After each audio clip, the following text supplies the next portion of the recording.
So I think the big problem that cities face when thinking about transport is just that we're going to have around 2.5 billion people moving into mostly developing country cities over the next 30 or so years. And governments are going to spend huge amounts of money on new infrastructure to try and accommodate them. But trying to know exactly how large the gains are to improving infrastructure is also hard. So when new infrastructure is built, individuals might save time on their trip to work, but they may also change where they want to live as well as where they want to work. And this can in turn have effect on firms with which they match, as well as on land and labor markets as wages and house prices adjust. And so thinking about all of these problems is really challenging from an economist perspective. So suppose a city introduces a new transport system like a subway or a new bus. Well, individuals might save time on their trip to work, but they may also change where they want to live as well as where they want to work. And in turn, land and labor markets will also change as house prices and wages adjust. And so in my research to try and capture these forces, I developed an economic model that allowed me to capture all of these changes, and I took it to the data in the context of the construction of the world's largest bus rapid transit system called Transmilenio in Bogotá, Colombia. And this was a large system that was built across 3 phases during the 2000s. And what I did in my project was collaborated with multiple government agencies to collect data that covered residential population, employment, and house prices before and after the bus system was introduced. And this allowed me to cleanly and transparently examine both what was happening in the data, as well as to fit the economic model to the context of Bogotá, so we could have some faith in the results that it was producing. So I would say that there were 2 main types of findings that I had. So on the one hand, I was able to exploit this really rich collection of data that they had available in Colombia from before and after this BRT system was built. And so I was able to transparently take my model to the data to show that it performed really well in explaining the change in the city structure.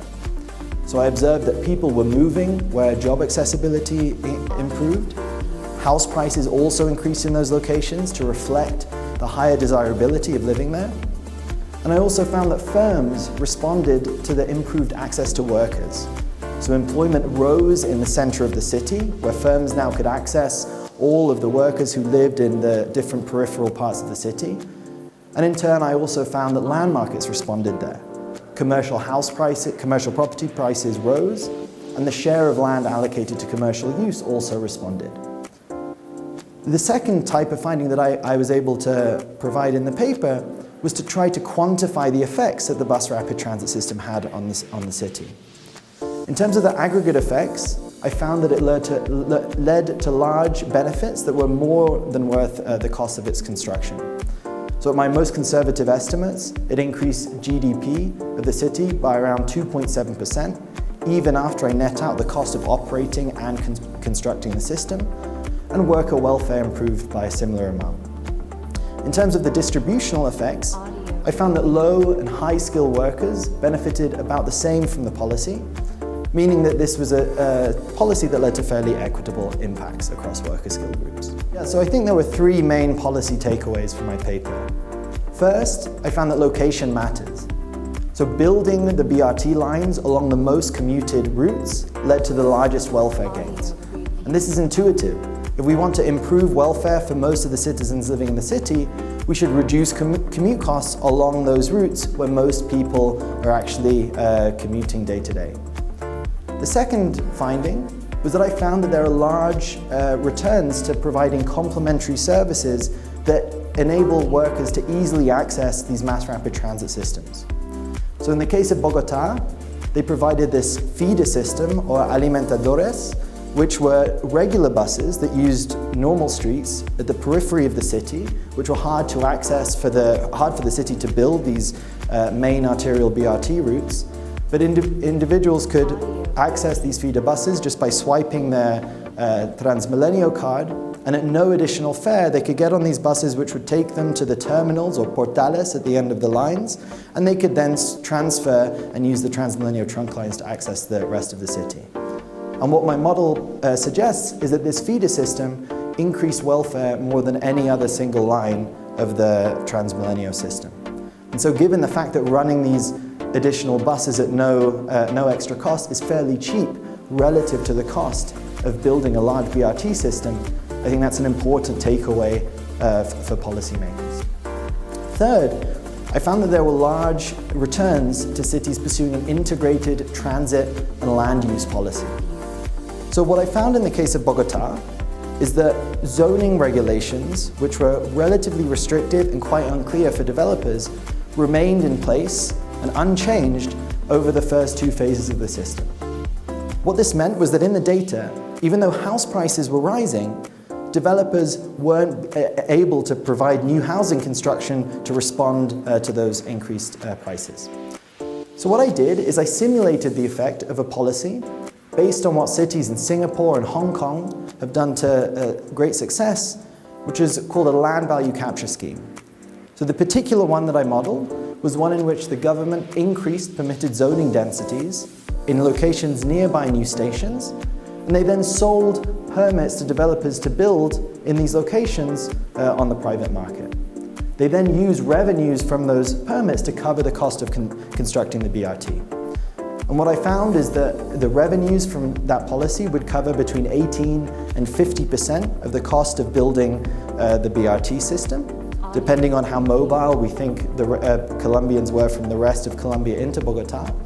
And importantly, I found that the welfare gains would have been around 23% higher.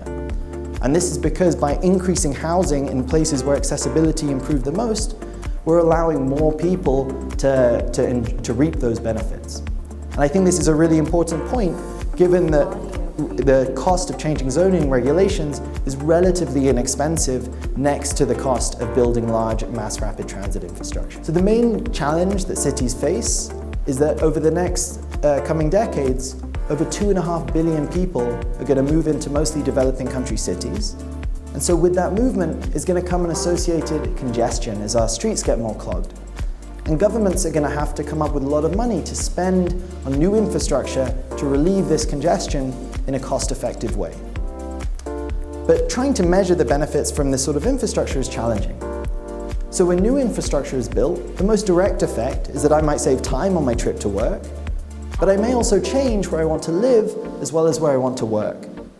And in turn, these changing decisions can end up having effects on land and labor markets as wages and house prices adjust. And so trying to come up with a framework that allows you to capture all of these channels is fairly challenging. So I think it's a really exciting time in terms of thinking about how governments can use the wide array of data that they now have at their disposal to improve policy making in cities. And I think there's two main ways that we can think about governments using data to improve organization and the management of cities. The first one is in identifying gaps in service delivery.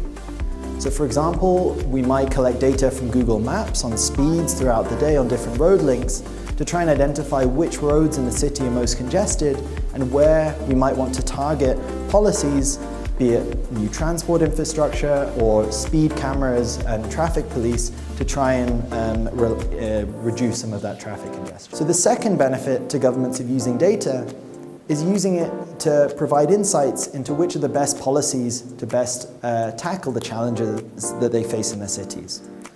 So many cities, for example, find that it's housing their population a major challenge. And many governments will spend large amounts of money on new, subsidized housing constructions. But suppose I'm a government and I'm choosing between two locations of where to build that housing, I might not know what the benefits are of placing people in those units or subsidizing them versus the costs, which I may well know on paper. So governments can use surveys to collect data before and after households that are incentivized to be placed in those different housing units to examine what its impact was on happiness, social connections, as well as access to labor markets. So there are two main types of data that governments and policymakers can collect and have access to. So the first are traditional administrative data sets, which we can think of as being actively collected. So these might be household surveys, population censuses, or economic surveys, like surveys of establishments. where the government goes out and samples a representative population, can ask a very detailed survey to understand about many dimensions of economic activity. But the downside of these is that they're very costly to undertake, and for that reason they're fairly infrequent. So it may be hard, for example, for us to get a very detailed, paint a very detailed picture of activity at high temporal frequency or across very small locations in space. The second type of data that we can think about cities trying to leverage is quote-unquote big data, or new data that's more passively collected. So this might be, for example, metadata that you produce whenever you use your cell phone, online activity on networks like Facebook or WhatsApp, or data that can be collected remotely from phones by private companies such as Google, which can calculate speeds using Google Maps. And of course, these have the advantage that they're very frequent. So for example, with Google Maps, we can get data at every point in time on different routes.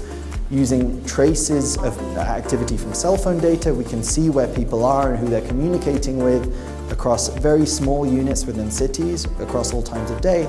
But we also worry that these data may be selectively chosen. So it may be that some people use their phones with different frequency and in different places than others. And so we have to acknowledge that and do a lot of work to try and think about how we can address the challenges of those sorts of data, but still leverage the opportunities that they provide. So in my own research, I've been lucky enough to use both types of data to assess the effects of real-world policies in developing country cities.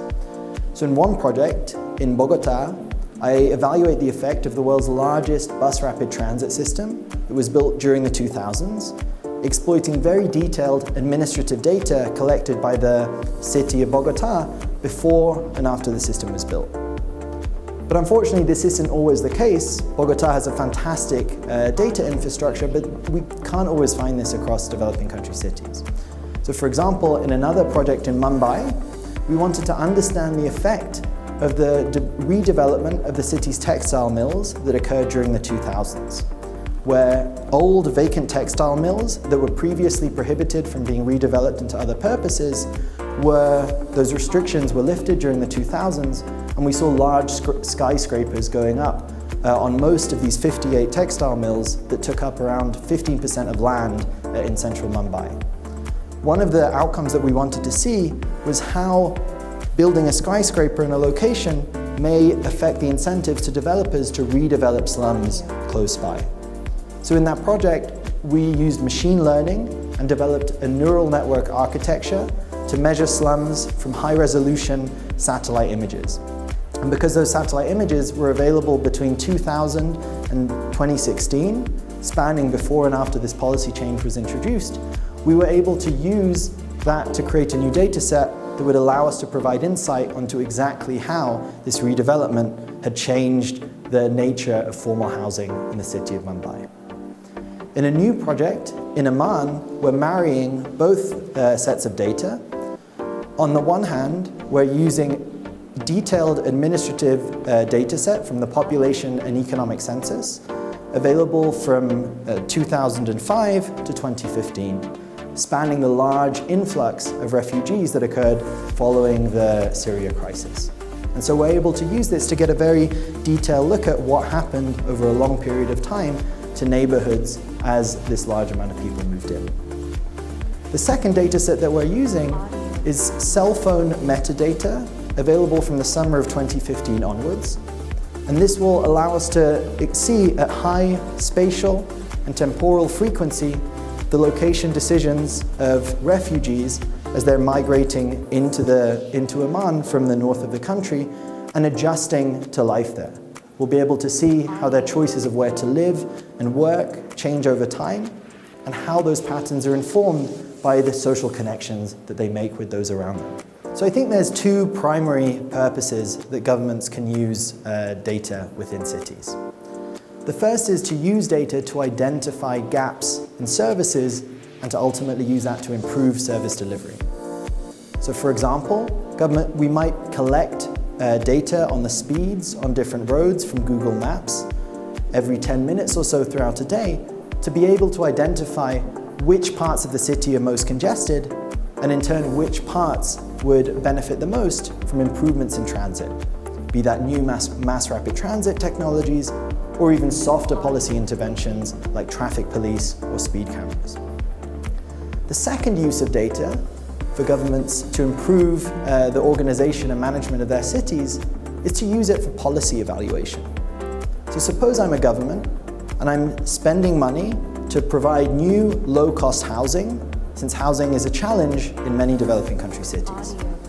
Well, while I might know on paper which the differences in costs between building these housing projects in two locations, it may be hard for me to assess the benefits.